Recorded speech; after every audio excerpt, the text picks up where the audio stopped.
कर लीजिए तो उतना पैसा भारत के अंदर मुसलमानों का लगा हुआ है। अगर मुसलमानों ने आर्थिक बहिष्कार कर दिया तो हमारा देश की जो आर्थिक रीढ़ है वो पूरी तरह से चरमरा जाएगी। अब्बा तो पंचर साटिए रहे हैं, अब ऐसे ही तुम लोग भी करेगा ना तो बड़ा होकर तुम लोग भी पंचर साटेगा लो। ये लगातार कहते हैं कि मुसलमान केवल पंचर ही बना सकता है, नौकरी ही कर सकता है। नोटबंदी, जीएसटी और अभी किसान बिल। अरे मुझे तो सरकार के फैसले ही समझ में नहीं आ रहे। तुमको समझ भी नहीं आएंगे, तुम जाके पंचर बनाओ। अरे दोस्तों, मुसलमानों को आज नीचा दिखाने के लिए उनको अलग अलग अदब घटिया नामों से पुकारा जाता है। और आजकल एक ट्रेंड सा चला हुआ है कि पंचर बनाने वाला लोग, और ख़ास करके ताज्जुब तब होता है जब पढ़े लिखे एजुकेटेड लोग इस तरह की बात करते हैं। जैसे कुछ दिन पहले खान सर ने कहा था कि ये पंचर बनाने वाला। तो इसी पे कुछ हमारे भाई ने एक्सपेरिमेंट किया है कि देखते हैं कि पंचर बनाने वाला सिर्फ क्या मुसलमान ही होता है। तो आप इस वीडियो में देखिए और प्लीज़ हाथ जोड़ के आपसे विनती है कि इस वीडियो को पूरा देखिएगा, क्योंकि इसमें बहुत ज़बरदस्त है। जो बाबू लोग तुम लोग पढ़ लो, अब्बा के कहने पे मत आओ। अब्बा तो पंचर साटिए रहे हैं, अब ऐसे ही तुम लोग भी करेगा ना तो बड़ा होकर तुम लोग भी पंचर साटेगा लो। तो पंचर मत साटो, वरना तुमको तो पता ही है, नहीं तो कुछ न होगा तो चौराहा बैठ के मीट काटेगा तुम, बकलोल कहीं का। बताइए, ये उम्र है बच्चों को यहाँ पे ले आने का। बैनर से छोटा बेचारा ये है, क्या कीजिएगा। 18-19 को पैदा होने से तो कोने काम आएगा, से कोनो बर्तन धोएगा, कोनो बकरी काटेगा, कोनो पंचर साट। एक दो गो रहे सब तब ना आदमी बहुत बेहतरीन नाम रखता है। इन सोच रहे इनको नामों कौन सी होगा, छोटका मझिला पत्रकार ये सब। नोटबंदी, जीएसटी और अभी किसान बिल। अरे मुझे तो सरकार के फैसले ही समझ में नहीं आ रहे। तुमको समझ भी नहीं आएंगे, तुम जाके पंचर बनाओ। अरे मैं क्यों पंचर बनाऊं भाई? क्योंकि तुम अब्दुल हो और अब्दुल पंचर बनाते हैं। किसने कह दिया कि हर अब्दुल पंचर बनाता है या हर पंचर बनाने वाला अब्दुल है? आओ चलो इसी बात पे जान लेते हैं। हाँ चलो देख लेते हैं।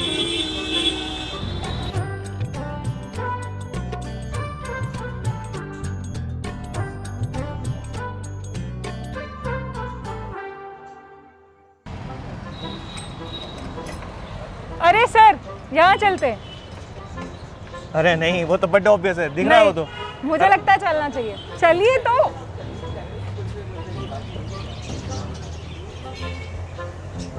नमस्कार भाई। जी नमस्कार। आप अपना नाम बताएंगे हमें? मोहम्मद आमिर खान। मोहम्मद आमिर खान। अच्छा सर, सुन रहे हैं आप? जी सुन लो। हाँ जी भैया, क्या नाम है आपका? रजत। हाँ जी रजत। नहीं, आपका नाम अब्दुल है। नहीं, अरे आपका नाम अब्दुल है, आपको नहीं पता? बताइए मैडम। ठीक है सर, पहला मिला है आपको, इतना मत भाव खाइए। हाँ जी अब्दुल भाई, क्या हाल चाल? भैया मेरा नाम अब्दुल नहीं है, मेरा नाम सनील है। नहीं, आपका नाम अब्दुल है। जी नहीं, मेरा नाम सनील है। ये मैडम कह रही थी कि आपका नाम अब्दुल है। नहीं मैडम, शायद गलतफहमी होगी। गलतफहमी हो गई मैडम को।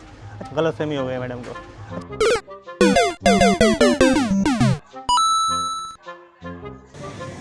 तो भैया आप अपना नाम बताइए। नारायण नारायण नारायण। अच्छा ठीक है। अंकल क्या नाम लिखते हैं आप? हमारा नाम है विजयकांत गिरी। जी विजयकांत गिरी। विजयकांत गिरी जी। हाँ। ओके। सिर्फ 2-4 दुकान मिल जाने से ये साबित नहीं होता कि भोपाल में अब्दुल पंचर नहीं बनाते। चलिए इनसे बात कर लेते हैं। चलिए, आफ्टर यू। हाँ तो सर, क्या नाम है आपका? मेरा नाम है नरेंद्र कुमार। नरेंद्र भाई। तो 5 minutes later। चलिए, तो नरेंद्र भाई धन्यवाद हमसे बात करने के लिए। हाँ जी, तो देख लिया आपने, मिल गया आपको अब्दुल भाई। चलिए ठीक है, मैं मानती हूँ हर पंचर बनाने वाला अब्दुल नहीं होता।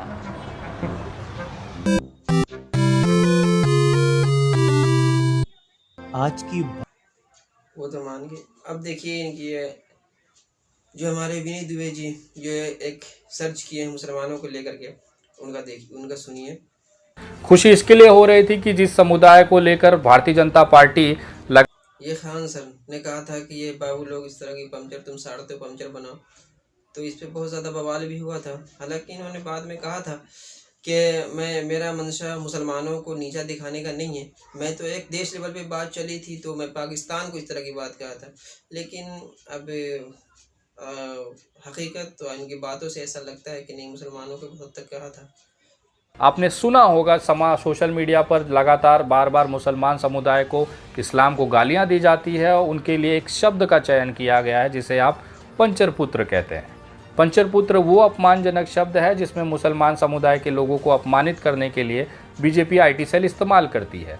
उसमें उनको ये बताने की कोशिश की जाती है कि तुम्हारे बाप दादाओं ने इस देश में केवल पंचर बनाए हैं, तो तुम भी पंचर बनाकर अपनी औकात में रहो। लेकिन जब इनकी औकात को वित्त मंत्रालय की वेबसाइट पर मैं देखने गया तो मैं एकदम हतप्रत हो गया। मुझे आश्चर्यचकित हो गया कि क्या वास्तव में भारतीय जनता पार्टी इतना बड़ा झूठ अपने कार्यकर्ताओं और देश के लोगों को बताना कि क्या ये जानकारी सार्वजनिक नहीं हो पाती? क्या कोई सोशल मीडिया, यूट्यूबर या फिर समाचार चैनल इस मामले को, इस रिपोर्ट को प्रदर्शित क्यों नहीं करता? शायद ये अगर मीडिया और जनता के बीच में आ जाए तो शायद भारतीय जनता पार्टी का ये जो भ्रम है कि मुसलमान दाने दाने को मोहताज है, खून के आंसू रो रहा है, नरेंद्र मोदी जी ने मुसलमानों का नट टाइट किया हुआ है, शायद ये भ्रम टूट जाएगा और देश को जो असली हकीकत है वो दिख जाएगी। आपको ये भी सुना होगा पंचर पुत्र के साथ साथ कि लगातार भारतीय जनता पार्टी के जो कार्यकर्ता हैं वो मुसलमान और इस्लामिक बहिष्कार की बात करते हैं। इसका मतलब ये है कि कोई भी इंसान जो सनातनी हिंदू भाई है वो किसी भी मुसलमान के साथ में कोई भी आर्थिक व्यवहार नहीं करेगा, उनका आर्थिक बहिष्कार करेंगे ताकि मुसलमानों की आर्थिक तौर पर कमर टूट जाए और वो दाने दाने को मोहताज हो जाए। लेकिन क्या होगा कि अगर मुसलमानों ने इस देश के अंदर यही ट्रेंड अपना लिया, अगर मुसलमानों ने भी आर्थिक बहिष्कार की घोषणा कर दी तो उस समय हमारे भारत की स्थिति क्या होगी? क्या हमारे देश का जो आर्थिक रीढ़ है वो टूट जाएगा? क्या हिंदुओं द्वारा इस तरह के जो आर्थिक बहिष्कार का जो आह्वान किया जाता है क्या वो हकीकत हो सकता है? इसी का विश्लेषण इस वीडियो में करने की कोशिश की है। भारत के अंदर मुसलमानों की जो आर्थिक स्थिति है, आज तक इसके ऊपर कोई भी रिपोर्ट आपको यूट्यूब चैनल या फिर समाचार चैनलों पर नहीं मिलेगी। मेरा एक ईमानदारी वाला प्रयास है, आपको बहुत छोटे में, मैं बहुत बड़ी विश्लेषण नहीं करने जा रहा हूँ, बहुत छोटे में आपको समझाने की कोशिश करूँगा कि किस तरह से बीजेपी, आईटी सेल और जो भारत सरकार है हमारे देश के जो हिंदू भाई और सनातनी भाइयों हैं उनको किस तरह से उनका बेवकूफ़ी काटते हैं और अपने आप को सत्ता में स्थापित कर लेते हैं। यही कारण है कि आज जो सबसे ज़्यादा खून के आंसू रोने और दाने दाने को मोहताज और संघर्ष करता हुआ समाज दिख रहा है वो सनातन समाज ही है। मुसलमानों की आर्थिक स्थिति की ये रिपोर्ट आपको दिखाने की कोशिश करूंगा और अगर ये वीडियो आपको समझ में आए तो ही आप किसी को ये शेयर करिएगा और लोगों तक इसको पहुंचाइएगा। तो आइए शुरू करते हैं। सबसे पहले कि भारत के अंदर मुसलमानों के पास कितनी ज़मीन जायदाद है, मुसलमानों की हैसियत क्या है इस देश के अंदर, मुसलमान समुदाय का जो औकात है वो क्या है। बार बार ये सवाल सोशल मीडिया पे बीजेपी आईटी सेल वाले पूछते हैं, तो आज उनकी औकात मैं आपको दिखाने की कोशिश करता हूँ। पूरे देश के अंदर मुस्लिम समुदाय कितना है? 14%। अगर इसे आंकड़े में माना जाए तो करीबन 19 करोड़ की मुस्लिम आबादी है।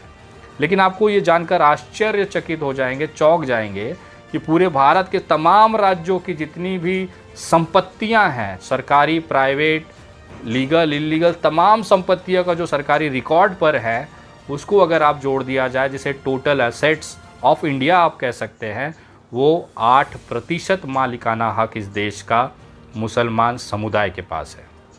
सोचिए, 14% आबादी, 19 करोड़ की जनसंख्या वाला एक समुदाय के पास 8% देश की पूरी संपत्ति का मालिकाना हक है। और केवल इतना ही नहीं, अगर भारत के अंदर निवेश की बात की जाए तो ये आंकड़ा करीबन 32% है। मुसलमानों के समुदाय से निकले हुए जेब के पैसे से ये देश चल रहा है, जो आंकड़ा 32% के आसपास है। पूरे देश की जीडीपी है 3.17 लाख करोड़ US डॉलर, उसमें से अगर आप 32% कैलकुलेट कर लीजिए तो उतना पैसा भारत के अंदर मुसलमानों का लगा हुआ है। अगर मुसलमानों ने आर्थिक बहिष्कार कर दिया तो हमारा देश की जो आर्थिक रीढ़ है वो पूरी तरह से चरमरा जाएगी। हिंदू समाज का जो व्यक्ति है वो कितना पैसा एक दिन में कमाता है, उसकी इनकम क्या है, आय क्या है, मुसलमानों की आय क्या है। वित्त मंत्रालय के सरकारी आंकड़े के हिसाब से आपके स्क्रीन पे ये जो टेबल दिख रहा है ये वहाँ से मुझे मिला। इसमें क्लियरली लिखा है कि हिंदू समाज का जो एक इंसान है उसके एक दिन की औसत आय जो है 168 रुपये है, 168 रुपीज़, और एक मुस्लिम समाज का जो औसत आय है वो 160 रुपये है। समझिए केवल 8 रुपये का फ़र्क है। हिंदू समुदाय 110 करोड़ है, मुस्लिम समुदाय केवल 19 करोड़ है। 110 करोड़ की आबादी वाला हिंदू समुदाय जिसमें हिंदुत्व की सरकार है, भारतीय जनता पार्टी की सरकार है, योगी जी हैं, मोदी जी हैं, सारे लोग हैं, उसके बावजूद हिंदू की जो इनकम है केवल 168 रुपये है। और जो मुसलमान प्रताड़ित हो रहा है, उनको जेलों में ठूसा जा रहा है, उनके काम धंधों को तोड़ा जा रहा है, उनका बहिष्कार किया जा रहा है, उनकी इनकम जो है 160 रुपया है। अगर आप साल का औसत निकाला जाए तो एक हिंदू इंसान की जो आय है वो 61,423 रुपया है। और उसके उलट मुसलमान जो इतना प्रताड़ित है, तकलीफ़ में है, बहुत बेसहारा है, उसको तोड़ा जा रहा है, प्रताड़ित किया जा रहा है, वो एक मुस्लिम इंसान 58,420 रुपया कमा रहा है। इतना प्रताड़ित होने के बाद 58,000 रुपया कमा रहा है। और उनके समर्थन में हिंदू समुदाय और सनातनियों के संबंध के एकदम भव्य हिंदू राष्ट्र बनने वाले राष्ट्र में हिंदू समुदाय का इंसान 61,000 रुपया कमा रहा है। ये हो गया आय की कीमत। एक इंसान की आय की औकात कितनी है। आपने देखा होगा कि बहिष्कार की बातें करते हैं। हमारे देश में इस्लामिक राष्ट्रों को लेकर बार बार सवाल उठाए जाते हैं। हमारे देश के बहुत से जो गरीब पिछड़े राज्य हैं, वहाँ से लोग इस्लामिक देशों में काम करने जाते हैं। मैं जो रिपोर्ट अगला आपको दिखाने जा रहा हूँ, इन्हीं मज़दूर लोगों, इन्हीं विदेशों में, ख़ासतौर पे गल्फ़ कंट्रियों में काम करने वाले लोगों की मेहनत का है। आपको अंदाज़ा भी नहीं होगा कि इस गल्फ़ कंट्री में जो काम करने वाला बिहार का एक मज़दूर है, वो कितना पैसा भारत के जीडीपी में जोड़ता है। इस्लामिक देश, ख़ास तौर पर यूएई, सऊदी अरब, कुवैत, कतर, ओमान, ये जो कंट्रियां हैं, जो इस्लामिक गल्फ़ कंट्रियां हैं, यहाँ पे हमारे भारत के लोग जाते हैं, वहाँ मजदूरी करते हैं, नौकरी करते हैं, काम करते हैं, और वहाँ से पैसा जो भारत आता है उसका एक आंकड़ा दिखाने की कोशिश करता हूँ। यूएई से 13.826 बिलियन यूएस डॉलर आता है, सऊदी अरबिया से 11.23, कुवैत से 4.58, अभी कतर का बहिष्कार करने निकले थे टटपूजिए, 4.143 बिलियन डॉलर कतर से हर साल भारत के अंदर आता है। अगर ओवरऑल और गल्फ़ कंट्री की बात करें तो 2022 में 79 बिलियन डॉलर, करीबन 90 बिलियन डॉलर्स भारत के अंदर गल्फ़ कंट्री, ख़ास तौर पर इस्लामिक देशों से भारत में आया है। और ये जो 90 बिलियन डॉलर का आंकड़ा है, ये 3% जीडीपी को कब्जा करके रखता है। मतलब जो भारत का निवेश है 32% उसे साइड कर दीजिए, उसके अलावा 3% और जो सिर्फ इस्लामिक देशों से भारत के अंदर आता है, जिसका आंकड़ा 3% है। 89 बिलियन डॉलर का मतलब समझते हैं आपको। अगर आसान भाषा में मैं कहूँ तो हमारे देश के जो दूसरे नंबर के सबसे अमीर उद्योगपति हैं मुकेश अंबानी, उनकी जो पिछले रिकॉर्ड के हिसाब से जो संपत्ति दिखाई गई थी वो 88 बिलियन डॉलर थी। मतलब विदेश देश पूरा नेटवर्थ मुकेश अंबानी की औकात अगर आप बात करेंगे तो 88 बिलियन डॉलर थी। यहाँ पर केवल गल्फ़ कंट्रियों से, जो कि जीडीपी का 3% है, 89 बिलियन डॉलर वहाँ से भारत में भेजे गए। ये उन इस्लामिक देशों के पैसे हैं जिससे भारत का जीडीपी, भारत की सरकारें बजट लेती हैं, खर्चा करती हैं, अपनी प्लानिंग करती है। हर चीज़ उन पैसों से हो रहा है, जिसका बहिष्कार इनके जो टटपूजिए हैं सोशल मीडिया पर बैठकर दिन रात उंगली घर करते हैं। सोचिए अगर इस्लामिक देशों ने भारत का बहिष्कार कर दिया तो क्या होगा। भारत का 3% का जो जीडीपी का पैसा है 89 बिलियन डॉलर, वो रुक जाएगा। भारत में अगर मुसलमानों ने बहिष्कार कर दिया आर्थिक, तो 32% जो निवेश है भारत के जीडीपी के अंदर, पूरे आर्थिक विश्व के अंदर, वो टूट जाएगा। ये लगातार कहते हैं कि मुसलमान केवल पंचर ही बना सकता है, नौकरी ही कर सकता है, इससे ज़्यादा कुछ काम नहीं आता। आइए मैं मिलाता हूँ कुछ ऐसे पंचर पुत्रों से जिनको देखने के बाद आपकी आंखें फट जाएंगी। और ख़ास तौर पर जो सच्चा सेकुलर भारतीय इंसान होगा उसको गर्व की अनुभूति होगी कि मुस्लिम समुदाय भी किस तरह से देश हित के अंदर देश को आगे बढ़ाने में अपना योगदान देता है। भारत में आईटी इंडस्ट्री का जो सबसे प्रणेता माने जाते हैं, जो पहली बार भारत के अंदर आईटी को एकदम बड़े विश्व लेवल पे लेके गए, वो इंसान एक मुसलमान था। उनका नाम था अजीम प्रेमजी। ये वही पंचर पुत्र है जिन्होंने विप्रो का एक स्थापना किया और वहाँ पर लाखों की संख्या में लोगों को रोज़गार दिया। इस पंचर पुत्र ने नहीं सोचा कि जो मेरे यहाँ नौकरी कर रहा है वो हिंदू है या मुसलमान है। इस इंसान के सिर्फ एक वैश्विक दिमाग की वजह से, एक बड़े सपने की वजह से आज विश्व के जो बड़े बड़े आईटी कंपनियां हैं उन्होंने भारत की तरफ देखना शुरू किया। जब भारत को केवल सपोरों का देश माना जाता था, एक छोटा सा देश, लेबरों का देश, मजदूरों का देश माना जाता था, वहाँ पर अजीज़ प्रेमजी जैसे लोगों ने विश्व को एहसास दिलाया कि हम आईटी इंडस्ट्री में सबसे बड़े हब हो सकते हैं। अमेरिका के सिलिकॉन वैली के बाद भारत के अंदर अजीज़ प्रेमजी ने वो ट्रेंड शुरू किया, वो स्थापित किया अपने आप को कि विदेशी की जो आईटी कंपनियां हैं वो भारत आई। उन्होंने भारत में निवेश किया, यहाँ के लोगों को रोज़गार दिया। वो कराने वाला जो पंचर पुत्र था, जिसे ये सोशल मीडिया ही कहते हैं, वो थे अजीज़ प्रेम जी।